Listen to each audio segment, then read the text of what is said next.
In the month of March, my reads gave me everything that I needed. And in April, it was a fail. So I am going to try to make up some of that time and do a dedicated romance reading vlog.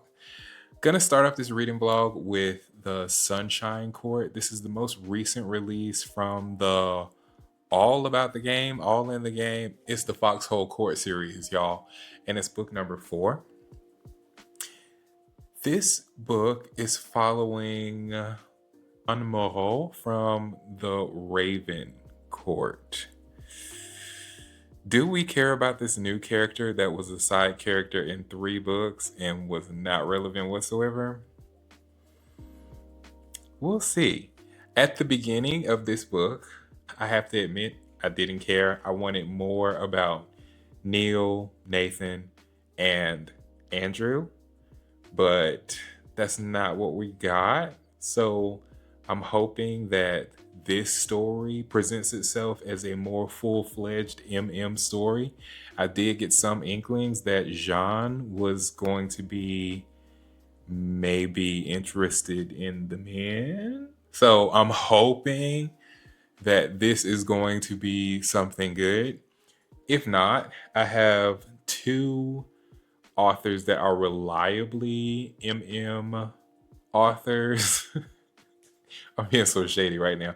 I have 2 authors in this vlog that are going to be reliable romance writers, and those authors are TJ Klune and Lita Blake.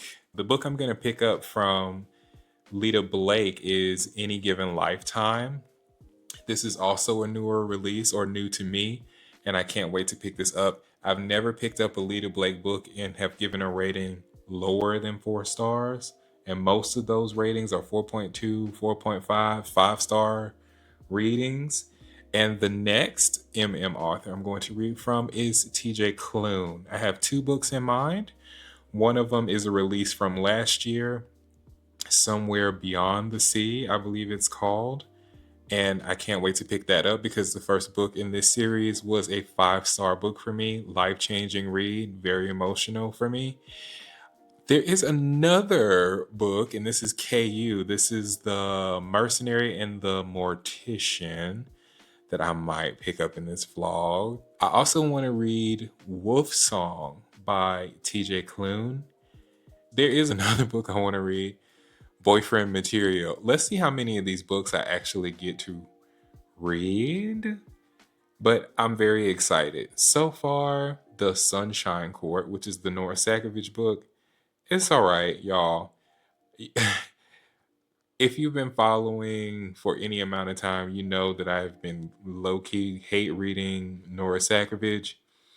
But let's see. Sunshine Court is a totally different vibe, and let's see how we feel about it. I am consuming the Sunshine Court via audio because I have an Everand subscription, and half the time it does not earn its money. So I'm trying to pick up some books on that Everand subscription and enjoy. I'll check in with you guys when I am either at the 70% mark or right after I finish.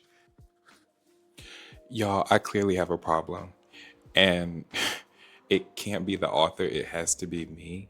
Because I keep reading these Nora Sakovich books and I keep being underwhelmed. Not necessarily disappointed because my expectations are not high anymore after reading the first book. But now it's like, why do I keep reading this? I told you guys that I was listening to the Sunshine Court and I finished it this morning while I was doing my run.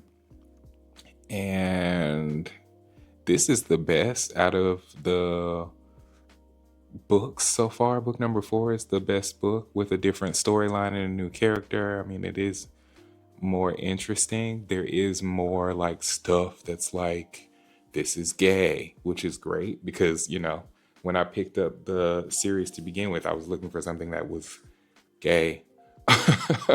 And finally, like, okay, but it's still too subtle for me, I guess. Like, I'm underwhelmed. Will I pick up another book from this author? Probably not. Even maybe if I do, I won't run out and like tear out my hair to go get it. But yeah. Anyway, so I am about to start something that I am like 100% sure is like evidently MM and romance. So yeah, this is Alexandra Saint Pierre or Alexandre Saint Pierre. I don't know how this author pronounces their name. They are a pretty dominant voice on TikTok. I do want to see their work. This is a dark MM romance, and I've never read one of those, so I'm really, really excited. This is called The Mercenary and the Mortician. So, the theme is already dark. We're already dark on brand, everything. So, I'm excited. I'm about to jump into this. And yeah, I will check in quite frequently on this one, I'm pretty sure. So yeah, I'll see you guys when I check in the next time.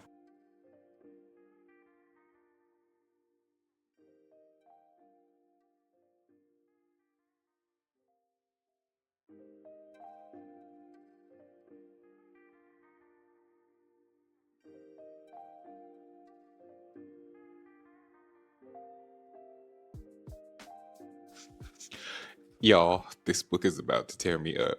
Like, already from the very beginning, this is so messed up, y'all. Like, this book is so messed up, y'all. Like, I'm trying to hold this together, but this book is really, really messed up. And it starts off so messed up. I've only read chapter one, y'all. Like, I'm messed up. This is about to be a really, really, really, really tough read for me. Oh, what did I just sign up for? Oh.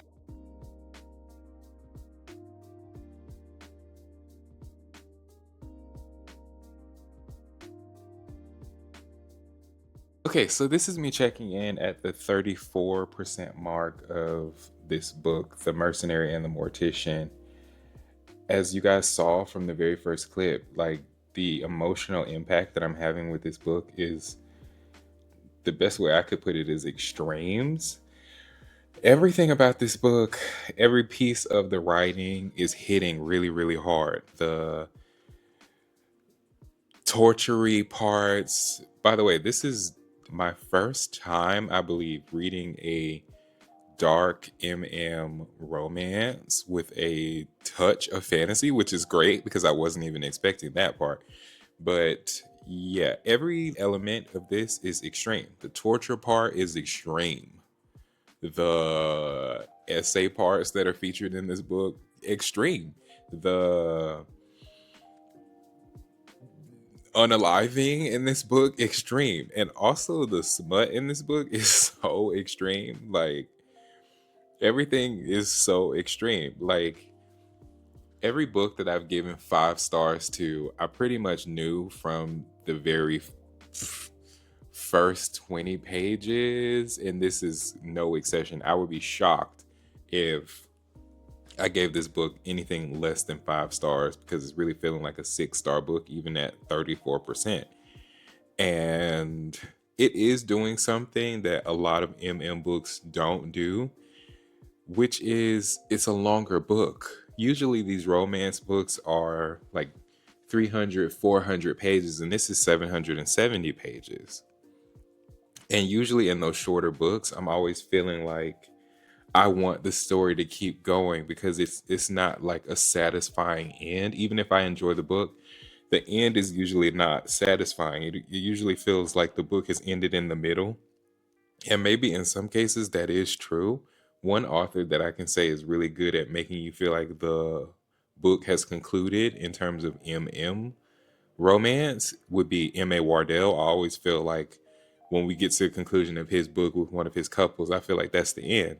This book, because it is a longer romance book, we're getting so much of the psychology between the two characters and we're getting to know them in a very, very intimate way, which makes it easier to care about the characters and care about their story and care about what happens to them, whether or not they stay together. So, yeah, I'm super duper enjoying this. And since I'm checking in at 34%, maybe I'll check in at 70% and let you know how I feel. If my thoughts change on this, I will really be surprised, but we'll see.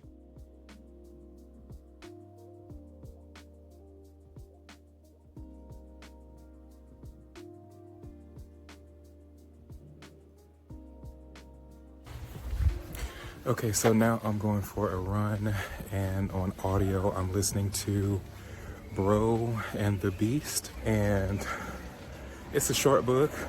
So if I finish this, then I'll also listen to, or I'll start Somewhere Beyond the Sea by TJ Klune.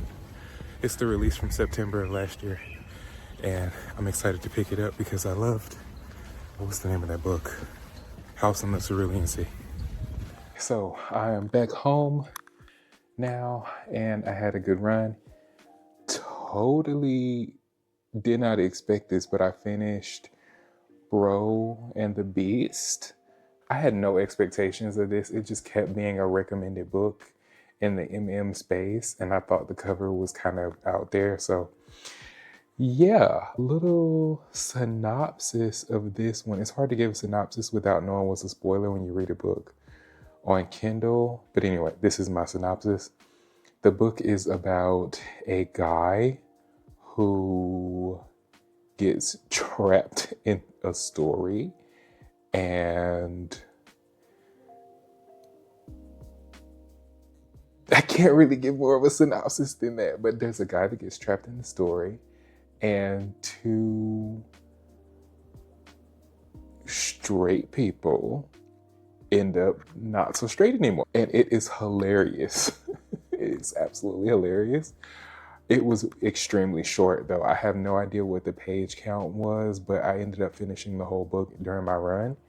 And I even picked up something else, Somewhere Beyond the Sea by TJ Klune.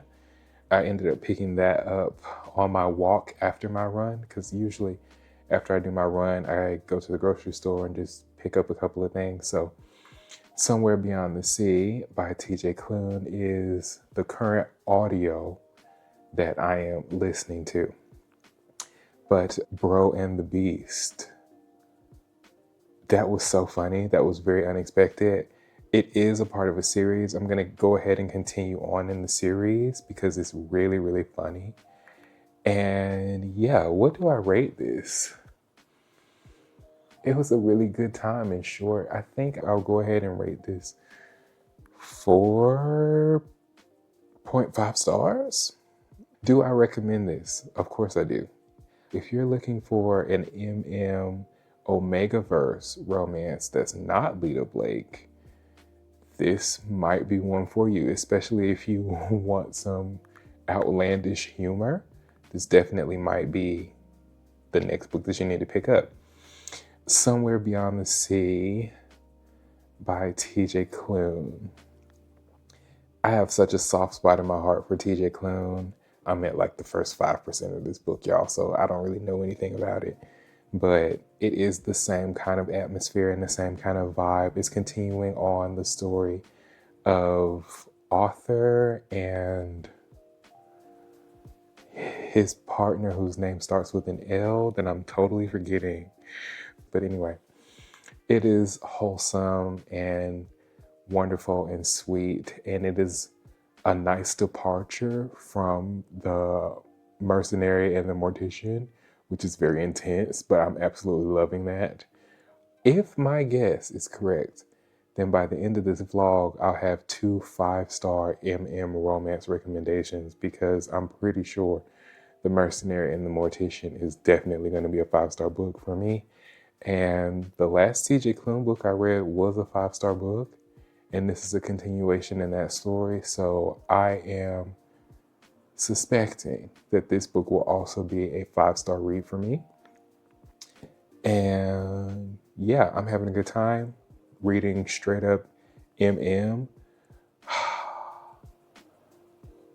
I want to see how many books I can get into this because I do still want to read my Lita Blake book. So, yeah. Anyway, I'll check in because now that I'm home, I'm going to shower and then get back into the Mercenary and the Mortician. And then I'll do another check-in. Last check-in was at 34%. So I'll check in at either 60% or 70% for that.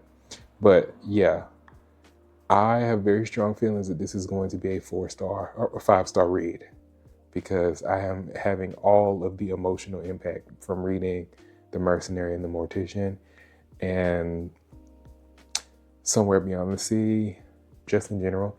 Anytime I leave the house, whether I'm commuting to work or going for a workout or a run, I am probably listening to an audiobook. I'm double reading and it doesn't distract me. I'll check in for The Mercenary and the Mortician. And if I go out again and I pick up Somewhere Beyond the Sea, I'll check in about that one too. So I wanted to check in for The Mercenary and the Mortician. And yeah, y'all, I went through such an emotional journey with this book. You have to check the trigger warnings for this because there were so many traumatic things that were discussed in this. Like right when you think like all of the trauma dumping, well, not trauma dumping, because it's written in a way where it feels organic. It doesn't feel like word vomit-y or anything like that. But right when you feel like, okay, this is the trauma, these are the traumatic elements, and I'm comfortable with this, it just continues to grow and grow and grow.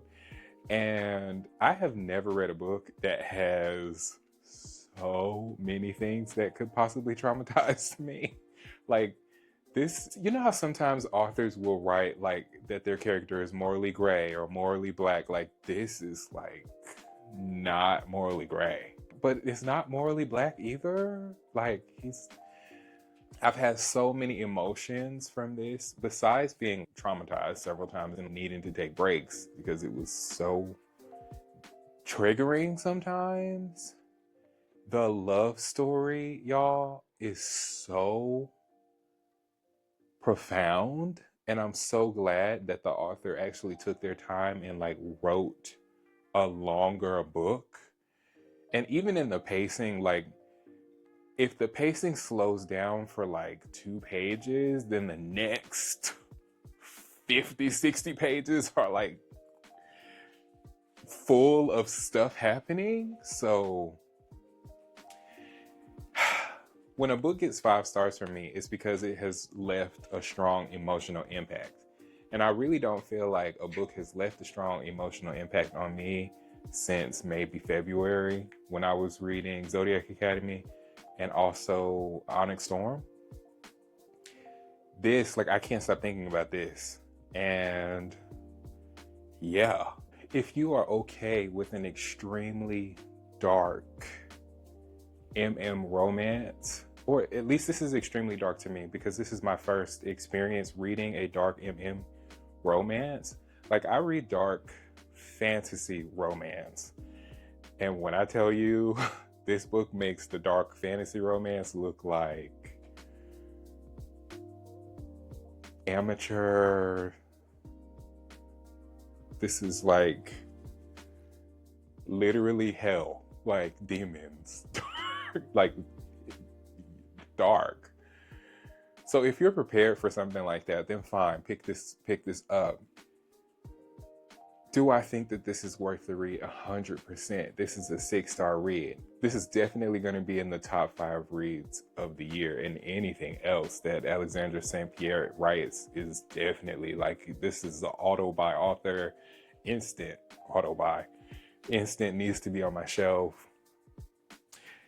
Yeah, but anyway, speaking of auto by authors, I decided to listen to another auto by author for me, which is Lita Blake. And I'm reading via audio Any Given Lifetime. This is another one. Like everything in this vlog has been like an emotional roller coaster. Everything feels like a gut punch, whether it's good or bad. Thankfully, it's only been one bad book, but whether good or bad, everything has been like an emotional strong point in this particular vlog, and I'm really, really happy with that. I think I might need to have a day after all of these books, but yes, I'm super happy with this. Any Given Lifetime by Leader Blake. I've never given a Leader Blake anything lower than 4 stars, so let's see if this stays along those lines. Okay, I'm finally finished with my read of Any Given Lifetime by Leader Blake, and like everything else that she's written, this was not lower than 4 stars. This was a 4.5 star read. I super duper enjoyed this. We're following Neil and Josh, and this is not like the Omegaverse stuff that she's written, which is the main stuff that I've read by Leader Blake. This deals with reincarnation and science, and it was a really interesting take on that kind of story of 2 lovers that miss their chance in one lifetime, and one of them is reincarnated, and we see the journey that they take in order to get back to each other. Maybe not, but it was a fantastic read. Another emotionally impactful read, but something lighter still after The Merchant and the Mortician, which I'm still like ruminating about that. 4.5 stars. Do I recommend this? Yes, of course I do. I hope you like what you saw. If you did, don't forget to like, comment, and subscribe. And I'll see you next time. Ciao.